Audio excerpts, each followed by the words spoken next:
Bienvenue dans cette nouvelle édition du Morning News. Au sommaire, la commission électorale en Côte d'Ivoire a annoncé que 1153 candidats seront en lice pour les législatives du 18 décembre. Après le boycott du scrutin 2011, ces élections devraient marquer le retour de l'opposition.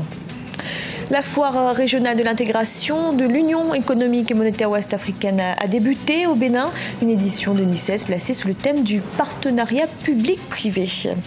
Et l'Afrique du Sud rend hommage à Fidel Castro, le père de la révolution cubaine, décédé ce 25 novembre. Les Sud-Africains se souviennent de sa lutte contre le régime de l'apartheid. 1153, c'est le nombre de candidats en lice pour les législatives du 18 décembre en Côte d'Ivoire. Annoncée par la commission électorale, cette liste doit encore être validée par le Conseil constitutionnel. Des élections qui doivent acter le retour de l'opposition qui avait boycotté le scrutin de 2011. Deokrates Podo. Le 18 décembre 2016, à la faveur de nouvelles élections législatives, les 250 députés du Parlement ivoirien verront leur mandat remis en jeu. Bien plus qu'en 2011, ils sont au total 1153 candidats dans cette course. Selon la commission électorale indépendante, pour ce scrutin, seulement 12% des candidats sont des femmes, malgré le retour imminent de l'opposition dans l'hémicycle depuis plus de 5 ans.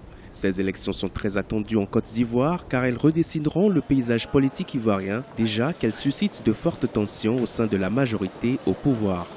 C'est un nombre record qui s'explique notamment par le retour d'une partie de l'opposition dans la course. Il est clair que ces législatives marqueront le retour de l'opposition ivoirienne au Parlement. En tout cas, une Assemblée nationale qui aura un nouveau visage. Ce ne sera plus une Assemblée nationale, de mon point de vue, monocolore, mais ce sera une Assemblée nationale quand même diversifiée. Pour les élections législatives du 18 décembre, de nombreuses candidatures indépendantes ont également été enregistrées. 676 au total. Dans cette course au Parlement, la coalition au pouvoir, le Rassemblement des Oufouettistes pour la démocratie et la paix, RHDP, annonce 199 candidatures. Le Front populaire ivoirien FPI, la branche proche de Pascal Afine-Guessant, présente 148 candidats. Dans le même temps, l'aile Gbagbo-Ourien prône le boycott du scrutin. 3 autres formations politiques, l'UDPCI, l'UPCI et l'IDER, entendaient liberté et démocratie pour la République, miseront respectivement sur 20, 24 et 13 candidats. Si toutes les conditions sont réunies, effectivement l'opposition part cette élection, il va sans doute que si l'opposition a un nombre important de députés au Parlement, ça va changer le mode de gouvernance, ça va freiner certaines lois qui ne pourront plus passer comme il y a 3 ans, 4 ans. Seulement si la CI joue son rôle d'une commission indépendante, les conditions sont favorables pour que l'opposition et les indépendants aient pu de voir que même les candidats issus des partis politiques que nous connaissons. En attendant la confirmation de la liste des candidatures par le Conseil constitutionnel, les interrogations se multiplient suite notamment au limogeage par le chef de l'État de 2 ministres ex-membres de sa coalition. Quel rôle vont-ils désormais jouer sur l'échiquier politique? Le RHDP leur reprochait leur volonté de présenter des candidats aux couleurs de leur propre parti. Au Zimbabwe, la Banque centrale a lancé ce lundi une nouvelle monnaie appelée billet d'obligation. Il remplace le dollar américain et le rand sud-africain adopté en 2009 après l'abandon du dollar zimbabwéen en raison d'une hyperinflation.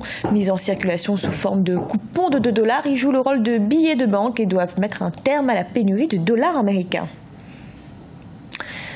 Dans l'actualité également, la Libye ne participera pas à la réduction de la production pétrolière décidée par l'Organisation des pays exportateurs de pétrole. La compagnie nationale libyenne juge une baisse dangereuse compte tenu de la situation économique du pays. L'OPEP, l'Organisation des pays exportateurs de pétrole, souhaite limiter sa production afin de relancer les cours mondiaux du brut. Corinne Gandem. La Libye exclut toute réduction de sa production pétrolière.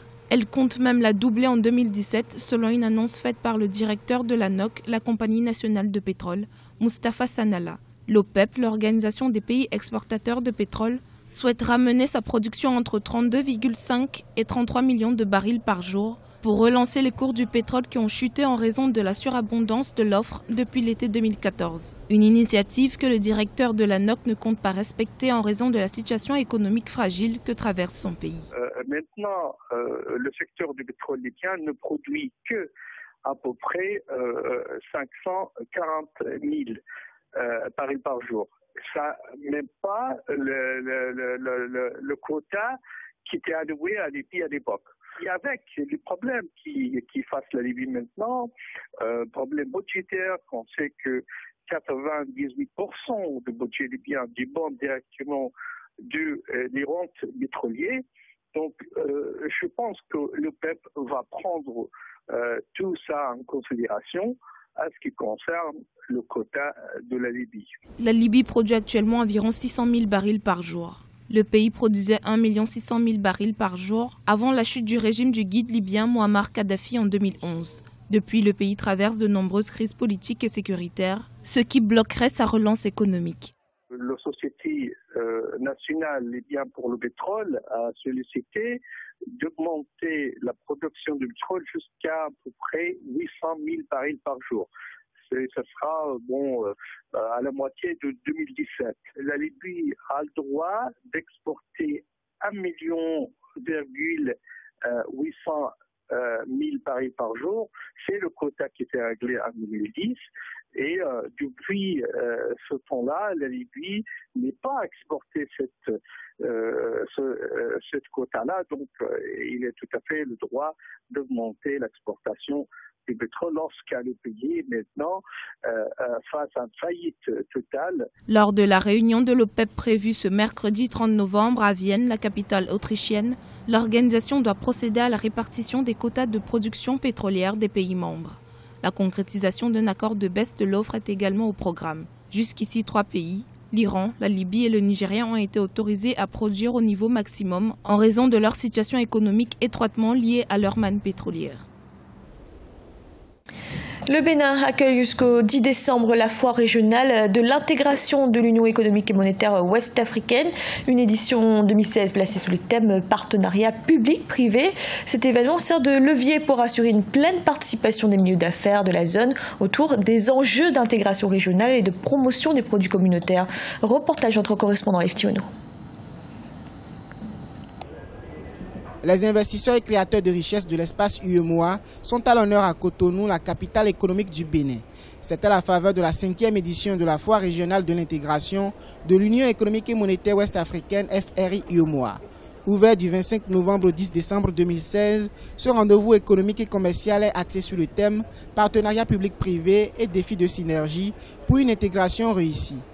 Il vise à promouvoir les échanges commerciaux intra-régionaux par un meilleur attelage institutionnel entre le secteur privé et le secteur public. Notre pays a fini par adopter la loi qui organise le partenariat public-privé, ce qui voudrait dire que l'attractivité du Bénin se renforce et que les 7 autres pays de l'UEMOA seraient davantage intéressés dans le programme d'intégration. Parce que comme vous pouvez le savoir, la mission de la CCR, Chambre consulaire régionale, c'est d'impliquer réellement le secteur privé dans le processus d'intégration. Et donc quand on dit partenariat public-privé, c'est que l'Ivoirien, l'investisseur ivoirien peut venir au Bénin et entreprendre. Et donc maintenant on a un cadre juridique qui lui permet justement d'entreprendre dans toute quiétude. Environ 450 opérateurs économiques et chefs d'entreprise des 8 pays de l'UEMOA exposent une diversité de produits et services à cette foire. Cet espace permet à ces investisseurs d'augmenter leur visibilité et d'aller à la conquête du marché régional. Je leur présente un riz nutritif, propre, de bonne qualité. Nous avons amené à cette fois des bacs au sol que nous proposons aux nouveaux pisciculteurs qu'ils peuvent utiliser dans leur maison pour produire du poisson en utilisant tout simplement peut-être un petit sorès ou bien en canalisant toute l'eau de pluie qui va tomber sur la toiture. Ils canalisent toute l'eau de pluie dans le bac au sol et ça leur permet en 4 mois de produire du poisson. Plusieurs ateliers meubleront cette FRI-UEMOA 2016. À ce titre, la journée de la créativité révélera les talents des acteurs de la mode et de la culture de la communauté. La foire régionale de l'intégration de l'UEMOA présente des opportunités d'affaires avec les pays d'autres communautés telles que le Nigeria ou l'Afrique du Sud. Selon des experts, les échanges commerciaux intra-UEMOA sont estimés à 3%. Rappelons qu'en 2017, le Burkina Faso accueillera la 6e édition de cette foire régionale de l'intégration de l'UEMOA. En Afrique du Sud, c'est un hommage unanime qui a été rendu à Fidel Castro, le père de la révolution cubaine, dont le décès a été annoncé ce 25 novembre. Il faut dire que l'Afrique du Sud et Cuba avaient tissé un lien d'amitié après l'arrivée de Nelson Mandela à la présidence sud-africaine. Nelson Mandela qui avait d'ailleurs réservé son premier voyage hors d'Afrique du Sud à Cuba. Aujourd'hui, c'est le président Jacob Zuma qui salue la mémoire de El Comandante Oumouka Sumba. De nombreux Sud-Africains rendent hommage à Fidel Castro, le père de la révolution cubaine. L'ancien chef d'État s'était érigé en pourfendeur du régime ségrégationniste de l'apartheid dont ont souffert les Sud-Africains pendant plusieurs années. De plus, Nelson Mandela et Fidel Castro ont toujours entretenu d'excellentes relations. Le décès de Fidel Castro est une grande perte pour l'Afrique, notamment pour notre pays. Il était et restera une référence pour le peuple africain. Il a joué un rôle important dans la lutte contre l'apartheid. Fidel a également joué un rôle décisif dans l'histoire de l'Angola. Qu'il repose en paix.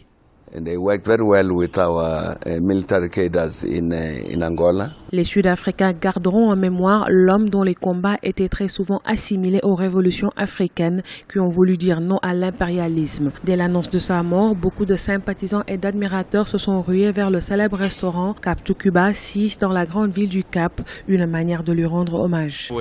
C'est avec beaucoup de tristesse que nous avons appris le décès de Fidel Castro. C'est une grande perte car il était un grand leader et un révolutionnaire. Il a beaucoup fait pour l'Afrique du Sud. Sa mort nous rappelle que les convictions et l'engagement dans la liberté humaine sont possibles.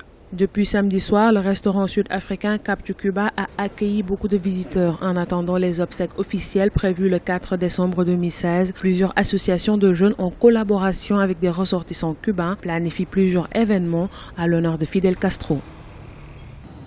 Ce journal a été réalisé par l'ensemble de la rédaction. Merci de l'avoir suivi. Retrouvez dans un instant une nouvelle édition de l'information.